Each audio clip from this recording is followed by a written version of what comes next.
¿Qué tal? ¿Cómo están? Muy buenas tardes. Último día hábil de esta semana, último día hábil del mes también, que vamos a compartir con ustedes. ¿Qué tal, Iván? ¿Cómo te va? Muy bien, Osvaldo. Muy bien, muy contento. Sobre todo por la relevante captura que ocurrió hoy en Brasil, con lo que definitivamente se hace justicia para nuestro compañero corresponsal Pablo Medina, asesinado hace 5 años, 7 meses y 13 días. Hoy, finalmente, cayó el último de los implicados en su cobarde asesinato. Hecho del cual, por supuesto, vamos a estar hablando ya enseguida. Estoy con mi lazo verde hoy, Iván, y esto tiene que ver con lo que vamos a recordar el próximo domingo. Fíjate, el próximo domingo estamos recordando un año más de la muerte de Felicita, un hecho que quedó impune, la niña de 11 años.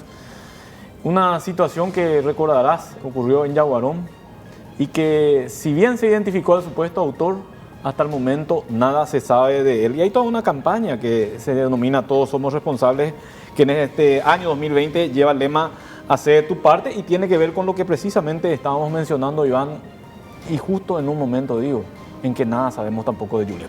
Felicita Estigarribia tenía 11 años de edad, estaba a punto de cumplir 12, cuando la torturaron, la violaron y la estrangularon, y la dejaron en la falda del exuberante Cerro Yaguarón, cerca de la cual ella vivía. Estaba apenas cursando el primer grado, pese a su edad ya. Hija, la mayor de 4 hijos, 4 niños en aquel entonces. El papá de ella las abandonó. Ella era la mayor de otra hermana con el mismo padre. El papá se fue, entonces la mamá se juntó con otro muchacho con quien tuvo 2 hijos más. Mientras se iba a la escuela, al salir de la escuela, ella se dedicaba a vender mandarinas para tratar de ayudar a la madre. El 31 de mayo del año 2004 fue asesinada, su cuerpo apareció al día siguiente. Vamos a estar hablando, vamos a estar compartiendo también materiales en los próximos días acerca de este hecho. Ya adelantarles también, decirles que aparte del caso Pablo Medina, que ya lo vamos a desarrollar en minutos nada más, es el más importante del día de hoy. Y ya le vamos a contar también por qué. Vamos a estar hablando de la situación que se va a generar a partir del lunes en el Poder Judicial, porque va a haber una reinscripción de los auxiliares de la justicia. ¿Quiénes son esos? Los abogados, escribanos, rematadores, peritos, traductores. Pero vamos a ver en qué va a consistir eso y en qué les va a afectar a la ciudadanía en general, porque eso va a tener un alcance general. Y sobre todo, Iván, la gente puede participar acerca de estos temas que estamos diciendo. Puede empezar a escribirnos la gente al 0971444200 para mensajes de WhatsApp principalmente. Vamos a tratar de compartir los mensajes que nos envíen. Saludos muy especial a mi sobrino Pablito, que mañana va a estar de cumpleaños. Espero que lo pase muy bien también en este tiempo. Uno más que tiene que pasar en cuarentena. Saludos para Pablito Cáceres Paredes. Antes de ir al tema, rápidamente, y esto se va a desarrollar ya en el noticiero central, Miguel Cuevas va a seguir en prisión. Esto lo dispuso el juez Joan Paul López. El diputado por Paraguarí va a tener que continuar preso en la agrupación especializada. Y ahora sí, Iván, la noticia más relevante del día. Muy temprano la conocimos con la detención de Wilson Acosta Márquez. Tenemos que remitirnos a aquel maldito 16 de octubre del año 2014. Vamos a posicionarnos en el departamento de Canindeyú, específicamente en el municipio de Villa Igatimí, a 10 kilómetros del centro de aquella localidad.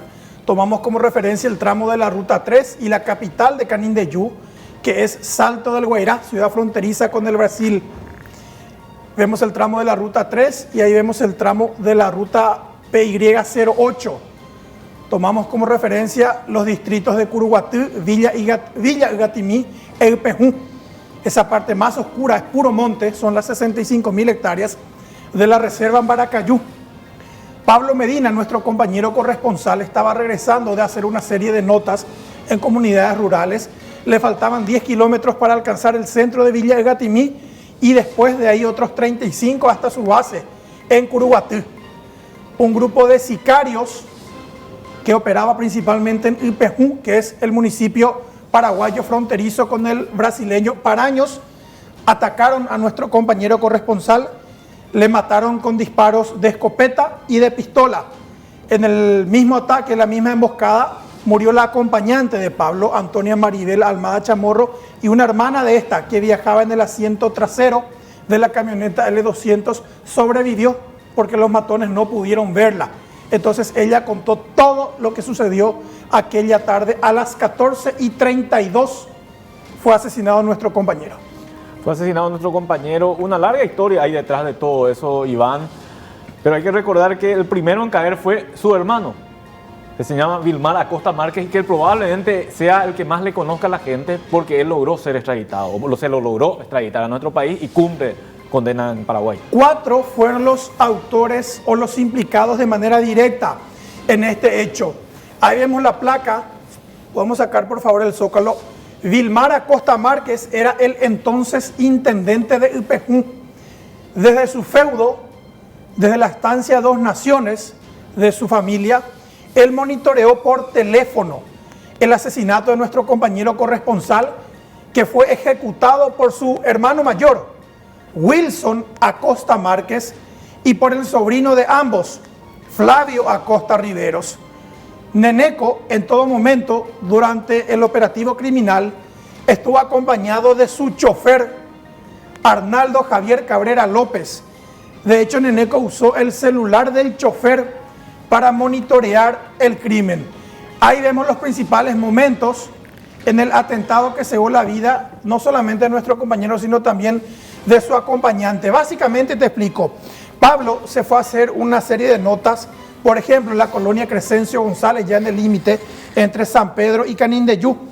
Hubo un ataque de plagas, Marandobá, se llama el bicho Osvaldo, que estaba atacando los cultivos de mandioca principalmente. Y el gobierno no le hacía caso a los pobladores. Entonces, doña la Pablo Medina, y la campesino, fuera, amigo Pablo, ahora ayuda a mina, y cuando camina la hora del problema. O yucapango la bicho, la ore cultivo mi. Y Pablo salió de Curuguaté y se fue en un viaje de casi 2 horas. Había sido uno de los campesinos que sabía que Pablo Medina iba a ir a hacer la serie de notas ese día. Le vendió, le entregó, porque le llamó a Neneco Acosta Márquez y le dijo: Neneco, hoy me gusta Pablo Medina, hoy ya por allá, hoy ya por Janguapete y nota. ¿Vos sabés que yo eso no sabía? ¿Cómo fue? Un campesino. ¿Le vendió a Pablo? Le vendió a Pablo. No sé si le vendió, pero habrá cobrado, pero le entregó. ¿Pero le entregó? Le delató. Esa es la palabra concreta. O sea que esa fue una llamada clave. Claro, porque Pablo Medina, él ya venía posponiendo ese viaje de Curuguaté a la colonia Crescencio González, ¿verdad? Después, la noche previa, él le llama al dirigente campesino y le dice: mañana voy a irme, mañana mi vehículo ya salió del taller, mañana voy a irme a hacer la nota. Júntense pues ahí todos ustedes, los afectados, y le voy a hacer la foto, le voy a hacer la entrevista para el diario, porque él tenía que publicar ese material en ABC Color. Entonces, esa noche, ese dirigente campesino empezó a enviar mensajes de WhatsApp a los demás dirigentes de la región, de la zona. Pablo Medina, periodista de ABC, oye, Potoñandé de PT y Nota, por favor vengan todos acá en tal parte para que nos haga foto a todos juntos y que cada uno le transmita su inquietud. Porque, por ejemplo, algunos cultivos fueron arrasados por el bicho, cosas así, ¿verdad? Entonces él se iba a ir a sacar fotos, de hecho hizo las fotos de los campesinos reunidos. Pero uno de los desleales agricultores que estaban en ese grupo de WhatsApp le llamó a Neneco. ¿Y se supo quién fue el Judas? Se supo quién fue el Judas, pero nunca se pudo probar. ¿Sabes por qué? ¿Por qué? Porque nunca se encontró el chip del teléfono que usó. No estaba a nombre de ese dirigente campesino. Se allanó incluso la casa, pero no se pudo rescatar el chip. Bueno, te interrumpí el relato, seguimos. Sí, bueno, entonces él se fue, hizo todas las notas a Oye, imagina. Y ahí Neneco se enteró de que él estaba viniendo, entonces Neneco le llamó a su sobrino Flavio Acosta Riveros y le dijo: Pablo Medina está viniendo, anda a seguirle mientras Wilson llega junto a vos. Y Flavio le siguió a Pablo Medina desde que llegó a la zona, hizo toda la nota y ya cuando estaba regresando de vuelta a su base. Wilson Acosta, en tanto, quien estaba en Curuguaté, salió también a bordo de una moto, porque los sicarios actuaron en motos. Mientras Pablo ya estaba viniendo de Crescencio González hacia Curuguaté, el detenido de hoy, Wilson, salió también en una potente moto de Ipejú, en un viaje de 40 kilómetros, pero por zonas rurales, y a toda bala venía. Jalao Yapoy y Cuello Osvaldo, básicamente es lo siguiente. Acá para que se entienda un poco, por favor. Pablo estaba siguiendo este trayecto. Acá sí me pueden mostrar, por favor. un ratito. Pablo estaba siguiendo este trayecto acá. Él estaba viniendo hacia Curuguatú. Y el detenido de hoy, Wilson, salió del Pejú, de acá. Entonces estaba haciendo este trayecto. Es como que se iban a ir encontrando, así. De acá. Este es el trayecto que estaba haciendo Wilson y al otro lado el trayecto que estaba haciendo Pablo. ¿Cómo se sabe todo esto? Por los celulares que usaron los asesinos en ese momento. Sí, clave fueron. Clave fueron los celulares. ¿Por qué? El teléfono de Pablo Medina en un momento dado marcaba acá, por darte un ejemplo, y el teléfono del que le seguía, Flavio, también marcaba ahí. El teléfono de Pablo marcaba acá, el teléfono de Flavio también ahí. ¿Y cómo se sabe el momento exacto de la muerte? A las 14:32, en realidad entre las 14:32 y las 14:33, porque en el lugar del crimen, a las 14:32 se encuentran o aparecen en el mismo lugar los teléfonos de Pablo Medina, de Wilson Acosta Márquez y de Flavio Acosta Riveros, es decir, de la víctima y de los dos sicarios. Pablo estaba manejando su camioneta Mitsubishi L200, de repente vio dos hombres vestidos de Paraparaí, es cerca de una comunidad indígena, Itanaramí se llama el lugar, y le hacen la para. Pablo frena, baja la ventanilla, se le acerca a Wilson, el que hoy cayó, y le dice: ¿Debio la Pablo Medina, Jesús? Sí, sheja, él le dice. En eso, Wilson saca una escopeta recortada e introduce el tubo cañón por la ventanilla. Pablo, que estaba con la mano en el volante, atina a ver que entró la escopeta a su habitáculo y hace esto. Y ahí se produce la primera explosión. Él llegó a desviar el tubo cañón. ¿Cierto que le dijo no le dispare? No Anice Yapí, le dijo Pablo. Porque él pensó que eran militares, porque estaban vestidos de Paraparaí. Entonces, cuando hizo esto Pablo, ahí se produjo la detonación. ¿Y quién le disparó? Wilson. Wilson fue. Y ese primer disparo, Pablo eludió en parte. Le destrozó el brazo, pero le agarró de refilón acá en la cabeza. Cuando hizo él ahí, obviamente perdió el conocimiento. Y en ese momento, desde el otro lado del vehículo, Flavio Acosta Riveros, que ya está preso también, abrió fuego con una pistola calibre 9 milímetros, con la cual roció la camioneta. Flavio en ese momento ya le mató a la que estaba al lado de Pablo Medina. Pablo no murió todavía en ese momento. En el primer disparo de Flavio, no murió porque él llegó a desviar. Pero Antonia le mata a Flavio al mismo tiempo que a Pablo le disparaban. ¿Cómo Así fue? mismo, Pablo estaba acá, sí, y su ventanilla. Y acá le mete la escopeta y el primer disparo, Pablo llega a hacer desviar el tubo cañón. Ahí no murió. Pero al mismo tiempo, Flavio ya estaba posicionado frente a la camioneta, pero al otro lado de Pablo. Y él ahí empezó a disparar con pistola. Y le disparó a Antonia. A ella le dispara y le mata a Antonia, y también le dispara a Pablo. ¿Y Antonia le dispara porque estaba con Pablo, no? Porque estaba con Pablo para eliminar testigos. Pablo ahí empieza a morir, porque al final Wilson Acosta Márquez llegó a efectuar un segundo disparo mortal. Se acercó de vuelta y le remató a nuestro compañero, quien en ese momento definitivamente perdió la vida.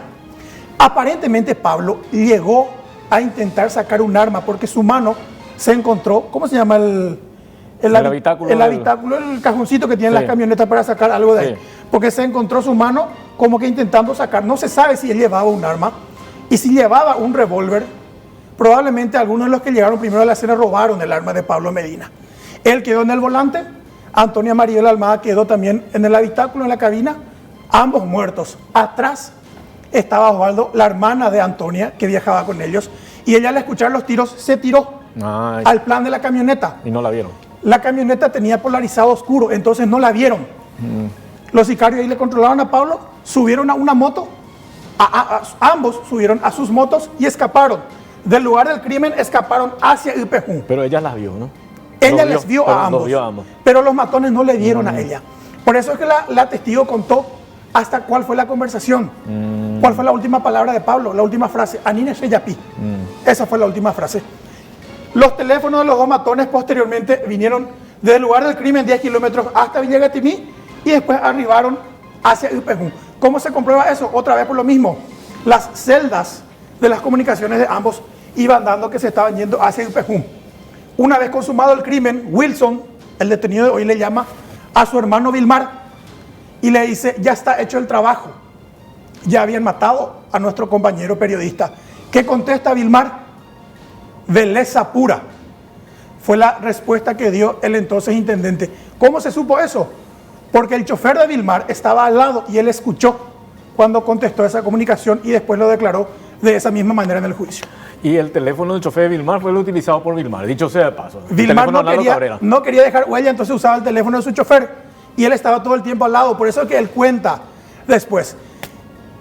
Luego, Osvaldo, de todo ese tema de que la Fiscalía y la policía descubrieran cómo ocurrió el crimen. En menos de 2 meses ya se sabía todo. En menos de 2 meses ya se supo absolutamente todo. Es más, creo que ni siquiera un mes. Noviembre, octubre ocurrió, en noviembre ya estaba. Ni siquiera un mes se tardó en dilucidar todo este tema. Finalmente hoy cayó, como les decía, uno de los autores materiales, de hecho era el último que faltaba. Vamos a ver ahora la placa con la fotografía actual del detenido, el último sicario que faltaba. Está igualito, pero más viejo. Más viejo nomás. Igualito está. Wilson Acosta Márquez, 48 años de edad, nacido el 8 de agosto de 1971. Tiene también identidad brasileña, a nombre de Wilson Márquez González.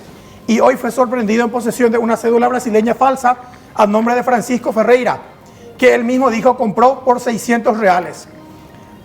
¿Dónde estaba escondido el sicario Wilson Acosta Márquez? Vamos a ver ahora, Osvaldo, en el siguiente mapa.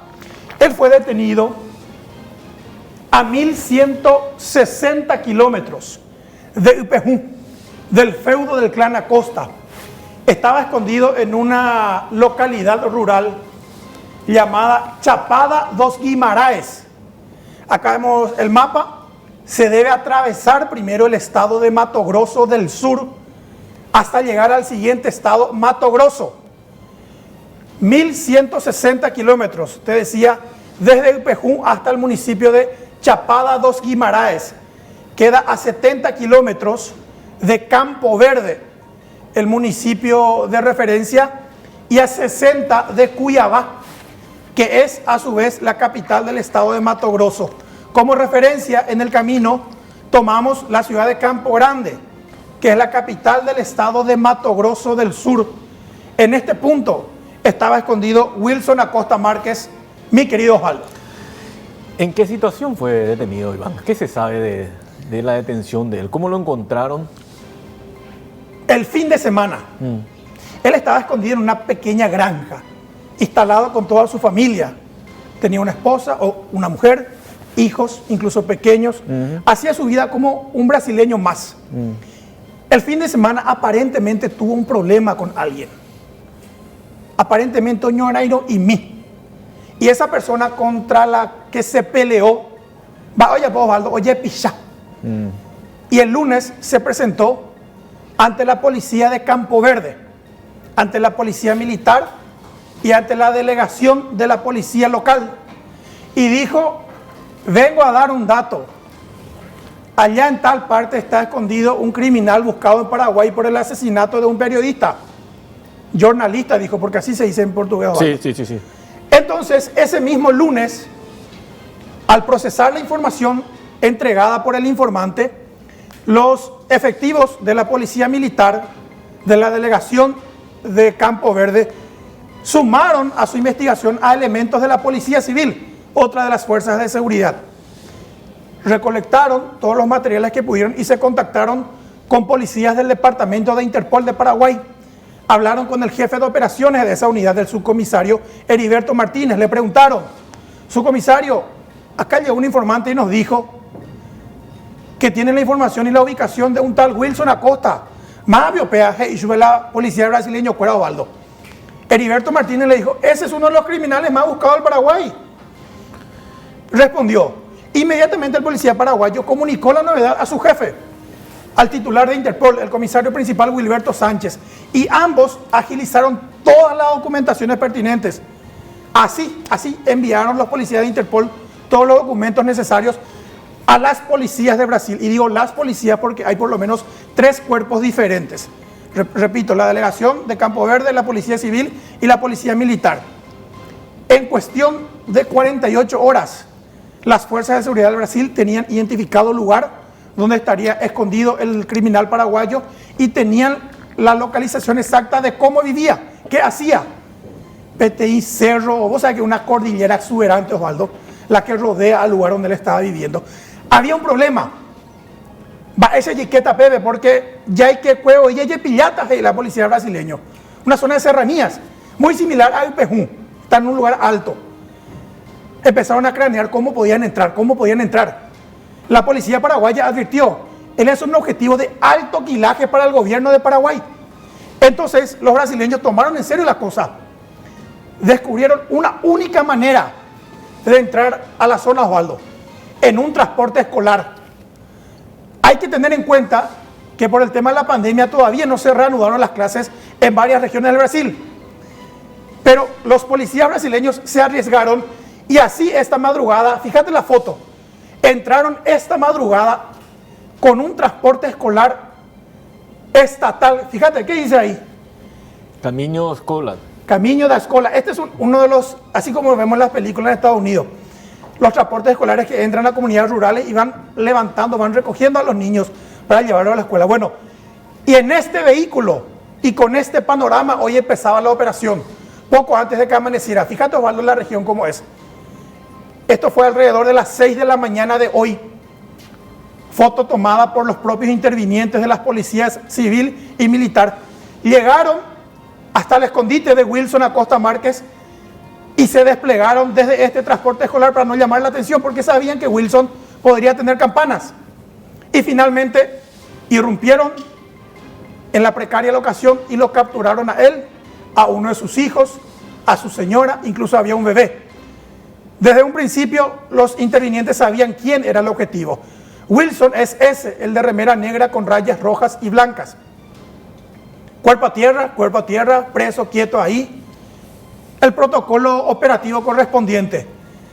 Tanta emoción sintieron los policías brasileños porque sabían de quién se trataba que empezaron a sacarse incluso selfie con el detenido porque sabían que en Paraguay iba a ser ampliamente celebrada esta captura. Luego de ser esposado, luego de ser esposado, le permitieron que por lo menos se aseara, se cambiara de ropa y finalmente lo condujeron hasta Campo Verde, municipio ubicado a 70 kilómetros.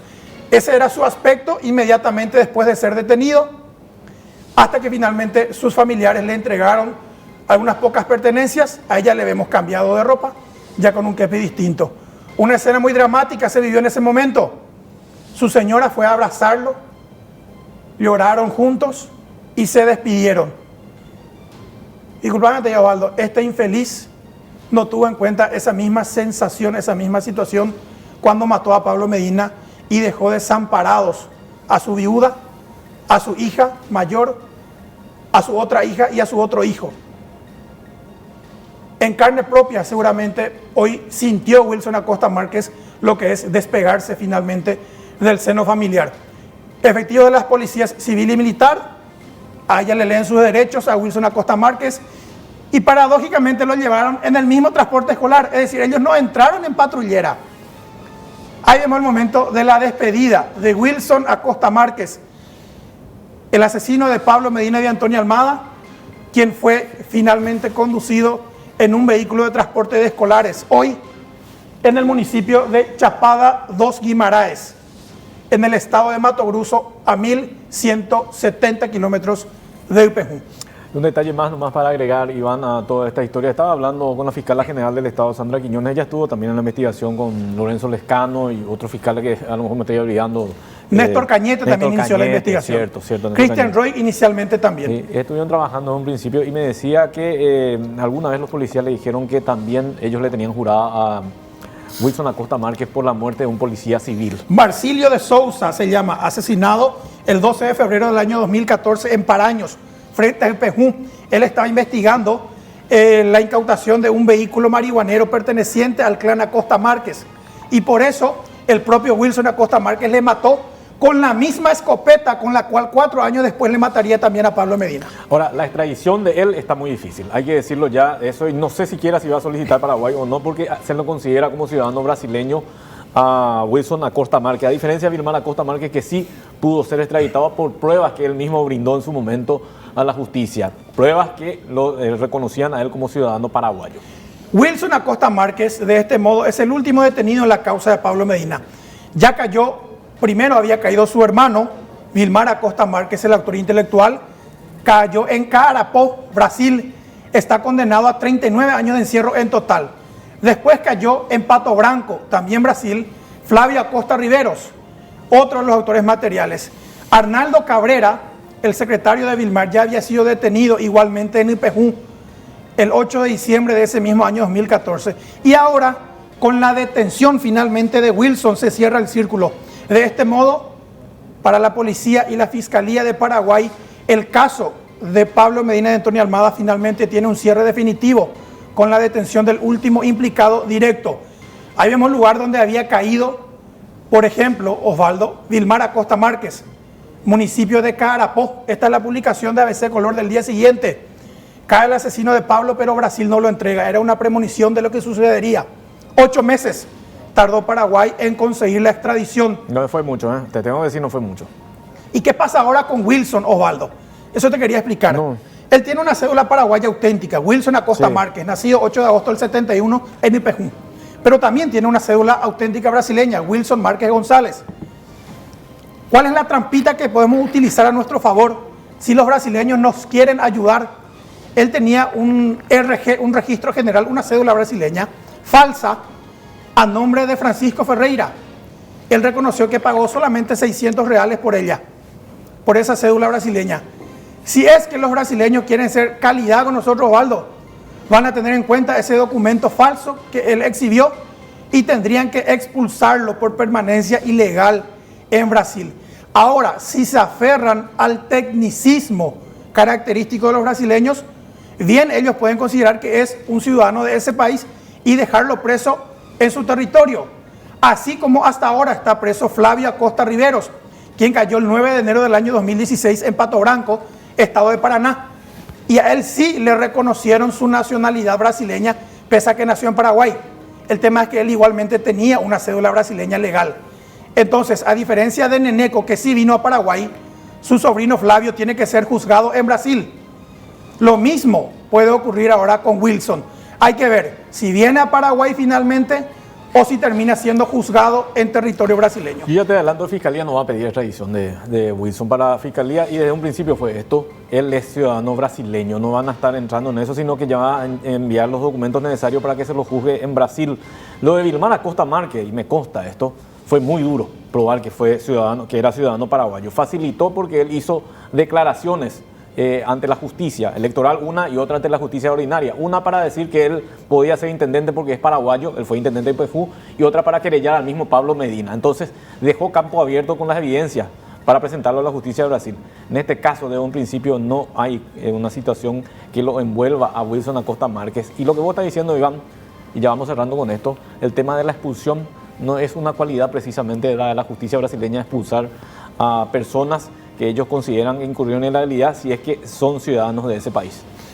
Para despedir, finalmente, ¿cómo quedó el panorama? El crimen fue planeado en Ipejú, el primer detenido, Neneco, cayó en Carapó, autor intelectual.